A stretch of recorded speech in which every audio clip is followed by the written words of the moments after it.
예수께서 이 말씀을 하시고 나서 마음이 괴로우셔서 환히 드러내어 말씀하셨다.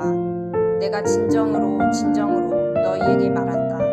너희 가운데 한 사람이 나를 팔아 넘길 것이다. 제자들은 예수께서 누구를 두고 하시는 말씀인지 몰라서 서로 바라다 보았다. 제자들 가운데 한 사람, 곧 예수께서 사랑하시는 제자가 바로 예수의 품에 기대어 앉아 있었다. 시몬 베드로가 그에게 고갯짓을 하여 누구를 두고 하시는 말씀인지 여쭈어 보라고 하였다.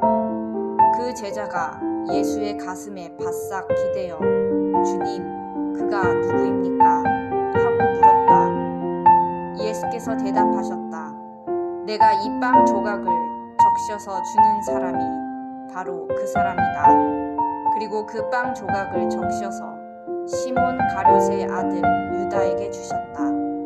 그가 빵 조각을 받자 사탄이 그에게 들어갔다.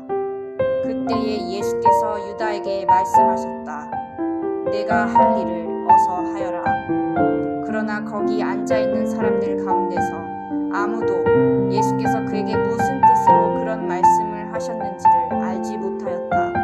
어떤 이들은 유다가 돈자루를 맡고 있으므로 예수께서 그에게 명절에 그 일행이 쓸 물건을 사라고 하셨거나 또는 가난한 사람들에게 무엇을 주라고 말씀하신 것으로 생각하였다. 유다는 그 빵 조각을 받고 나서 곧 나갔다. 때는 밤이었다. 유다가 나간 뒤에 예수께서 말씀하셨다. 이제는 인자가 영광을 받았고 하나님께서도 인자로 말미암아 영광을 받으셨다.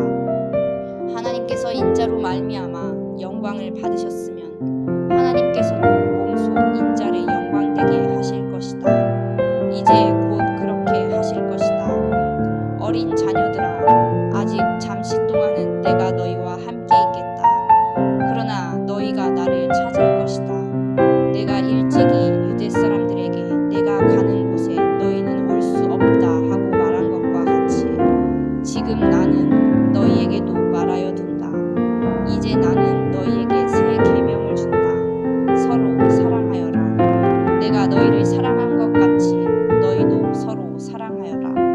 너희가 서로 사랑하면 모든 사람이 그것으로써 너희가 내 제자인 줄을 알게 될 것이다.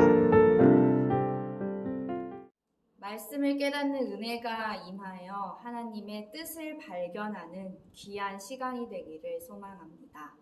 오늘 본문은 예수님의 12제자 중 한 명이죠. 가룟 유다가 예수님을 배반할 것이라는 사실이 최초로 공개되는 장면으로 시작됩니다.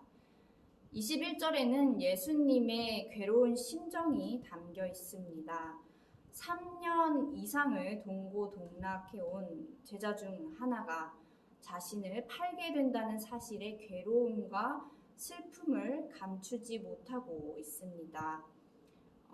너희 가운데 한 사람이 나를 팔아 넘길 것이다. 이 말씀은 예수님을 그림자처럼 따라다니던 제자들에게 마치 폭탄 선언과 같은 이야기였습니다. 27절을 함께 읽어보겠습니다. 그가 빵 조각을 받자 사탄이 그에게 들어갔다. 그때에 예수께서 유다에게 말씀하셨다. 내가 할 일을 어서 하여라. 예수님의 사랑을 끝내 외면한 유다가 예수님을 팔려는 계획을 확고히 하게 되었고요. 그의 마음은 완전히 사탄에 의해 지배를 받게 되었습니다.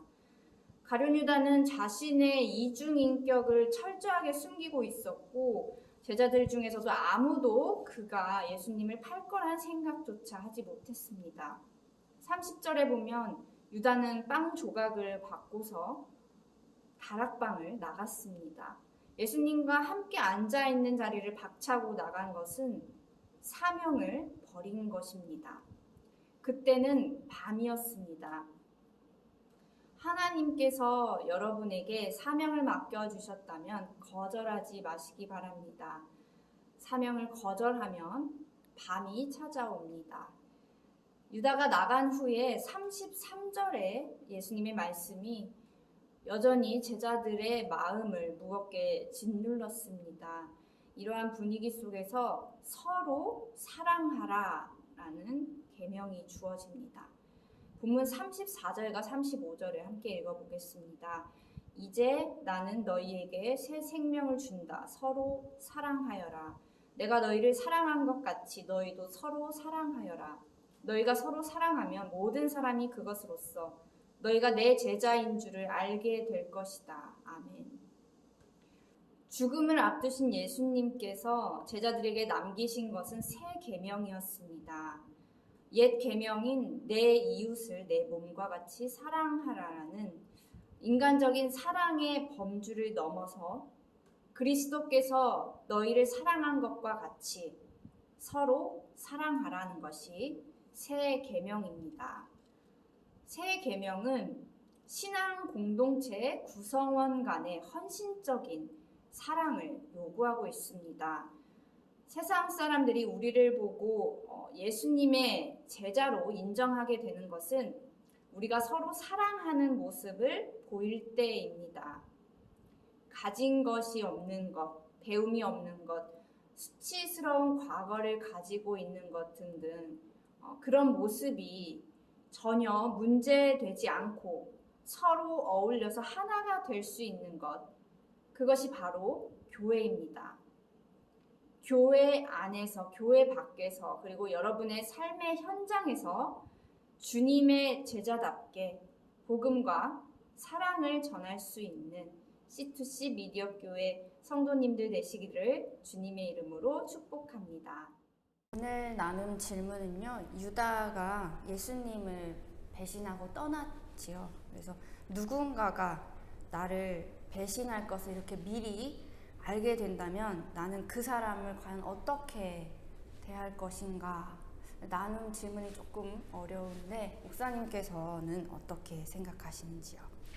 요한복음에서는 예수님에 대해서 참 인간이시고 참 하나님이시라는 것을 계속적으로 말씀해주고 있는데요. 저는 만약에 예수님께서 참 인간이시기만 한다면 굉장히 내면적으로 갈등하셨을 것 같다. 왜냐면 이제 저도 인간인지라 제가 대입해봤을 때, 저에게 대입해봤을 때는 앞에서 나를 배신할 줄 아는 그 사람을 두고 내면의 갈등이 일어나고 그를 어떻게 미리 용서하는 법에 대해서 참고 인내하는 그 과정이 참 힘들었을 것 같아요. 그렇죠. 근데 예수님께서는 그 부분에 대해서 저와 같은 갈등보다는 하나님의 마음으로 그를 긍휼하게 바라보시고 그를 품지 않으셨을까, 또 끝까지 사랑하신다는 그 말씀을 이루시기 위하여서 애쓰지 않으셨을까 싶어요. 근데 저라면 어떻게 했을까 모르겠습니다. 아직까지는 정말 예수님의 마음을 닮아서 그렇게 살아야 되겠다라는 다짐과 결단, 이 정도는 해볼 수 있을 것 같아요. 네. 그게 가장 현명한 대답이지 않을까 저도 그렇게 생각합니다. 그럼 다 같이 기도하겠습니다. 하나님 아버지, 예수께서는 우리에게 모든 것을 주셨습니다. 그 사랑을 우리가 알면서도 그 사랑 때문에 이렇게 우리가 살고 있으면서도 예수님의 사랑을 전하지 않고 새 계명대로 우리가 살지 못했던 그 우리의 연약함을 용서하여 주시옵소서. 그리고 우리를 불쌍히 여겨 주시옵소서. 예수님의 제자답게 살 수 있는 길을 열어주실 줄 믿으며 예수님 이름으로 기도합니다. 아멘. 아멘.